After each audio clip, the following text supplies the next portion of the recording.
जिनको कोई देखता नहीं, जिनका कोई व्यूअर नहीं, उसको व्यूअरशिप को बढ़ाने के लिए ये स्टेटमेंट है तोड़ के मेरी स्टेटमेंट को तोड़ के बताया जा रहा है। जहां साहब का महाराजा खाली किसी एक कौम के, किसी एक बरादरी, किसी एक मजहब के नहीं थे। जम्मू कश्मीर के महाराजा मेरे भी थे, आपके थे, सबके थे।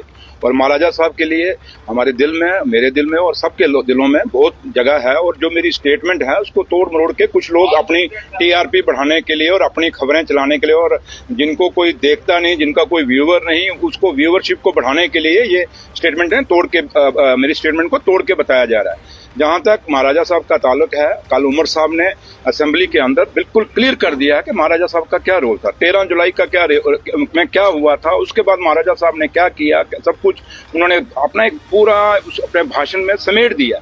तो लिहाजा महाराजा साहब के ऊपर कोई कंट्रोवर्सी नहीं, बात कुछ और थी। क्योंकि जो सवाल मुझे किसी ने पूछा था, किसी और कंटेक्स्ट में पूछा था कि महाराजा कैसे चुने जाते हैं और गवर्नमेंट कैसे, उस संदर्भ में मैंने अपनी स्टेटमेंट दी थी। तो लिहाजा उन्होंने तोड़ मरोड़ के दी थी। लेकिन मैं फिर भी कहता हूं कि महाराजा साहब, महाराजा करण सिंह जी, वो हमारे यहाँ पे चुने गए, 2 बार चुने गए, वो एमपी बने, वो दिल्ली की सरकार में वो मिनिस्टर रहे, सदर रियासत रहे। तो इसलिए महाराजा साहब के खिलाफ हम कहाँ जा सकते। रही बात कि उनके जो अपने महाराजा करण सिंह जी के दोनों बेटे मेरे साथ अपर हाउस में मेंबर रहे, अजातशत्रु साहब और विक्रमादित्य जी, और मेरी उनसे अच्छी अपनी एक दोस्ती, एक मतलब मेरे भाई समान है। तो लिहाजा महाराजा साहब के ऊपर हमने ना किसी को, क्योंकि हम कभी सोच भी नहीं सकते कि महाराजा साहब के शान के खिलाफ हम कुछ कह सकते हैं।